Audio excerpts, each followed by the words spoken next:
Hello दोस्तों। तो आज फिर आपका स्वागत है हमारे संस्कार एकेडमी के इस चैनल में। और पिछला वीडियो हमारा मानसून का सेशन चल रहा है। तो पिछले वीडियो में हमने डिस्कस किया था कि वो परिस्थितियां कौन सी हैं जो मानसून को आमंत्रित करती हैं। हमने देखा था ITCZ कैसे बढ़ती जा रही है और किस प्रकार से मई के महीने में इस हिस्से में, फिर इस हिस्से में, फिर असम में बोडो शिला की वजह से जो बारिश होती है।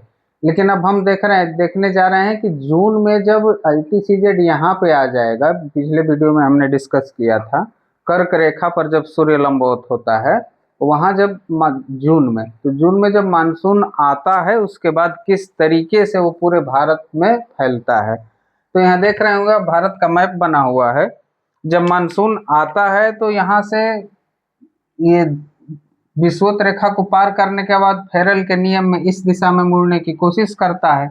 लेकिन ये जो निचला हिस्सा है केरल के पास का ये वाला, यहाँ से एक शाखा इधर की ओर घूम जाती है। एरो के निशान आप देख रहे होंगे, एक शाखा इधर की ओर घूम जाती है। इसको अरब सागर शाखा कहते हैं मानसून की, अरब सागर शाखा।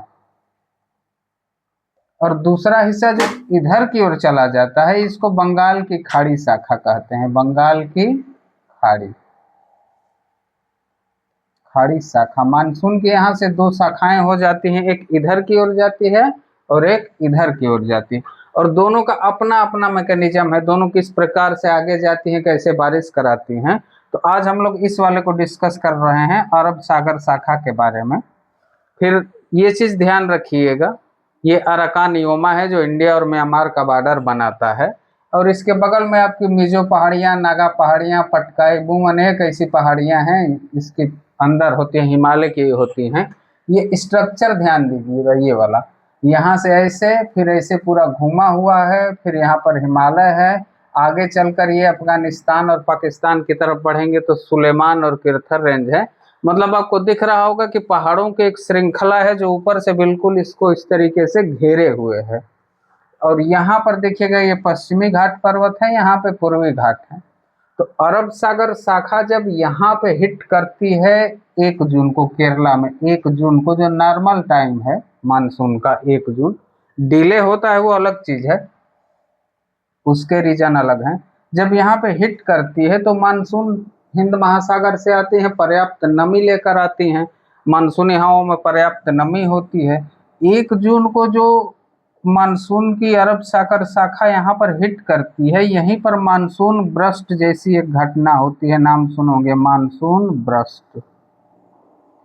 अच्छा ध्यान दीजिएगा, ये क्लाउड ब्रस्ट नहीं है, मानसून ब्रस्ट अलग चीज होती है। 1 जून को यहीं पर अनाई मुडी है, चोटी है अनाई मुडी है, उसके ऊपर जाएंगे तो फिर डोडा बेटा पड़ेगा। यहीं पर टकराती है, ऊंची पर्वत श्रृंखलाएं हैं, टकराकर और बहुत ज्यादा 250 से 300 सेंटीमीटर के रेशियो की बारिश हो जाती है यहाँ पर केरल में जैसे ही मानसून आता है उस वक्त। उसके बाद ये एरो देख रहे हैं आप लोग, ऐसे गया है, फिर कुछ एरो के निशान ऐसे बने होंगे। तो पश्चिमी घाट पर्वत पर ये जो पहाड़ियां हैं उनके बीच में दर्रे बने हुए हैं। ये ऊपर से नीचे आप लोग देखेंगे ये जो पहाड़ियां हैं। अच्छा, इन पहाड़ियों पर एक बड़ा बेहतरीन क्वेश्चन बनता है, यहाँ से इस हिस्से से और इधर की ओर आप जितना बढ़ते जाएंगे उत्तर की तरफ, दक्षिण से उत्तर की तरफ, मतलब अनाई मुडी यहाँ है, यहाँ से लेकर और कालसूबाई चोटी तक, उत्तर से दक्षिण से उत्तर आप जैसे जैसे बढ़ते जाएंगे पहाड़ी जो चोटियां हैं उनकी ऊंचाइयां कम होती जाएंगी दक्षिण से उत्तर जाने पर। और ये बहुत बेहतरीन पॉइंट बनता है क्वेश्चन का, दक्षिण से उत्तर जाने पर ऊंचाई क्या हो जाती है, कम होती जाती है। दक्षिण से उत्तर जाने पर ये आपका काम है, यहाँ से अनाई मुडी हो गई, डोडा बेटा, कुद्रेमुख, मुलनगिरी और फिर कालसूबाई चोटी तक आप पहुंचेंगे। तो ऊंचाई देखिएगा, इनकी ऊंचाई कम होती जाती है दक्षिण से उत्तर की ओर जाने पर। और इसका भी एक बहुत बेहतरीन रीजन है, यहाँ थोड़ा सा हिंट आप लोगों को दे देते हैं। ये वाला हिस्सा जो इंडिया का है, ये वाला हिस्सा ये अफ्रीका से कट के आया है। और यही हिस्सा इस टेथिस सागर में जो प्लेट टेक्टोनिक के बारे में आप पढ़ते हैं आके धंसा तो हिमालय का निर्माण हुआ। तो इस हिस्से का जो ऊपरी उत्तर वाला किनारा है वो थोड़ा नीचे जाके और धंसा है। और अगर उत्तरी किनारा किसी चीज का ऐसे नीचे हो रहा है तो दक्षिण किनारा उठ जाएगा।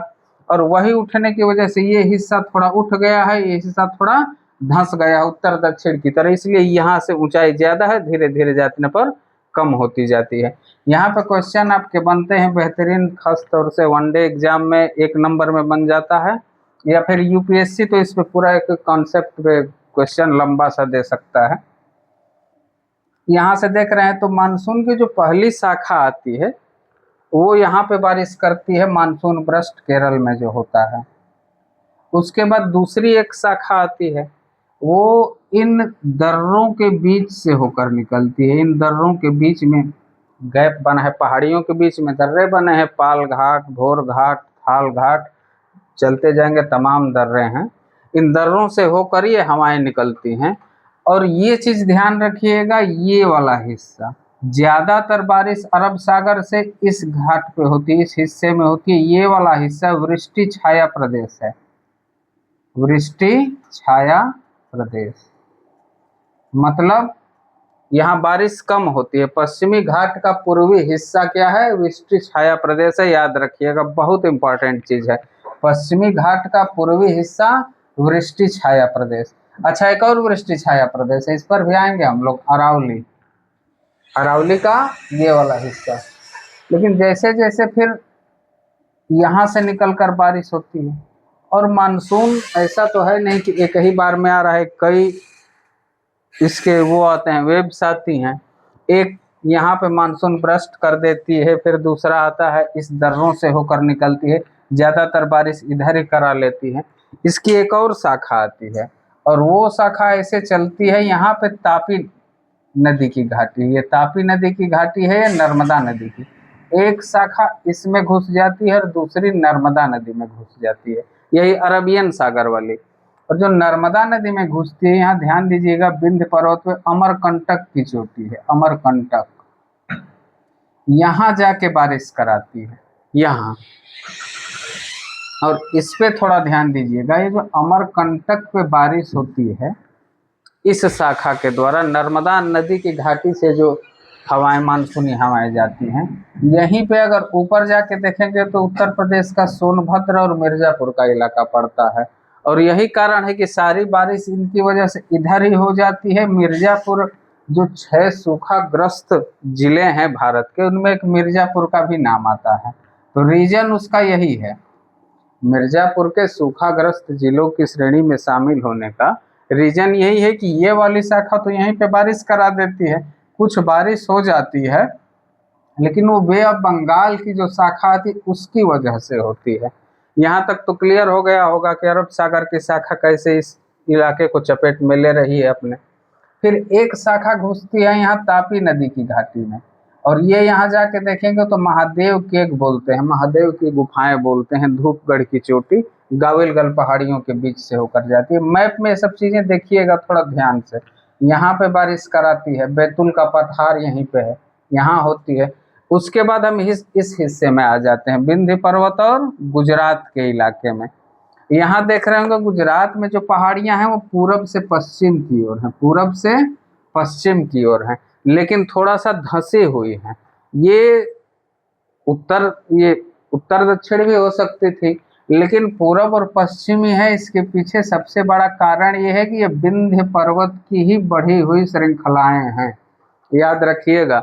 विंध्याचल पर्वत की जो बढ़ी हुई श्रृंखलाएं हैं यहाँ पश्चिम की तरफ गुजरात में, पूरब पश्चिम में जो है, कारण यही है कि इसी की श्रृंखलाएं हैं। यहाँ पर धरती थोड़ी सी धंस गई है। भारत का भौतिक भूगोल जब हम लोग सेशन शुरू करेंगे, जियोलॉजिकल फॉर्मेशन ऑफ इंडिया, उसमें इस चीज को डिस्कस करेंगे। और ये उस बड़े ही दिलचस्प सवाल का जवाब है जहां हम लोग जिक्र करते हैं कि द्वारिकापुरी जलमग्न हो गई थी। तो द्वारिकापुरी जो जलमग्न हुई है, कारण यही है, ये वाला हिस्सा आपका धंसा हुआ है, विंध्य पर्वत की श्रृंखलाएं हैं, धंसा हुआ है। अच्छा, ऐसी ही सिचुएशन आपको यहाँ देखने को मिलती है इस हिस्से में। कुछ याद आ रहा है? बिल्कुल ऐसी ही सिचुएशन की एक पर्वत श्रृंखला है, उसकी बढ़ी हुई श्रृंखलाएं थोड़ा धंसी हुई हैं। यहाँ पर आप लोग आएंगे, अंडमान और निकोबार द्वीप समूह है यहाँ, ये चीज याद रखिएगा, हिमालय का जो भाग म्यांमार में दक्षिण की तरफ अराकानियोमा है, इसी का बढ़ा हुआ स्वरूप है अंडमान और निकोबार। अंडमान और निकोबार याद रखिएगा।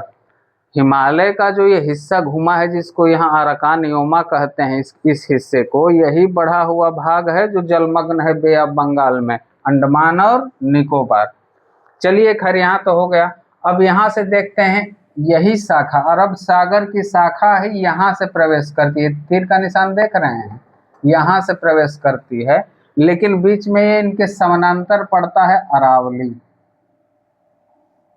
अब मानसूनी हवाएं जा रही हैं, सामने कोई पर्वत है तो टकरा कर तो बारिश हो जाती है, अरावली पड़ता है बिल्कुल समानांतर में, तो टकराने की कोई जगह ही नहीं रहती, और टकराने की जगह नहीं रहती तो फिर हवाएं ऐसे ही निकल जाती हैं। राजस्थान में कम बारिश होने का कारण क्या है?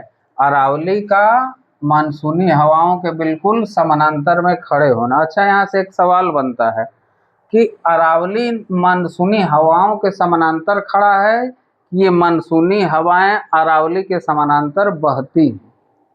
दिलचस्प सवाल हो सकता है ना, कि अरावली इनके समानांतर खड़ा है इस वजह से बारिश नहीं होती, या ये अरावली के समानांतर बहती हैं, दोनों में बहुत माइन्यूट सा डिफरेंट है। तो जवाब ये होगा अरावली की स्थापना। अरावली जो पर्वत है इस पूरे भूभाग का सबसे पुराना पर्वत है, गोंडवाना लैंड का हिस्सा है। जब अफ्रीका से टूटकर भारत का ये वाला हिस्सा अलग हुआ तब से वो यहाँ पर है, यहाँ पे था अरावली, तब मानसून की कुछ कंडीशन और रही होगी।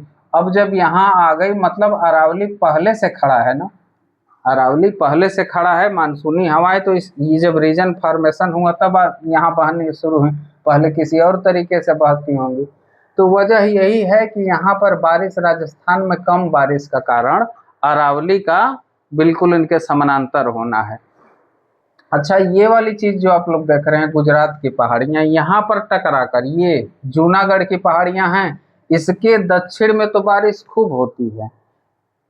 ये मैप में ये वाला हिस्सा देखिएगा, दक्षिण में बारिश खूब होती है, इसके उत्तर में भी वृष्टि छाया प्रदेश हो जाता है, तो इस हिस्से में बारिश बहुत कम होती है। सुरेंद्र नगर एक जिला है राजस्थान का, सुरेंद्र नगर, वो भी क्या है, सूखाग्रस्त जिला है।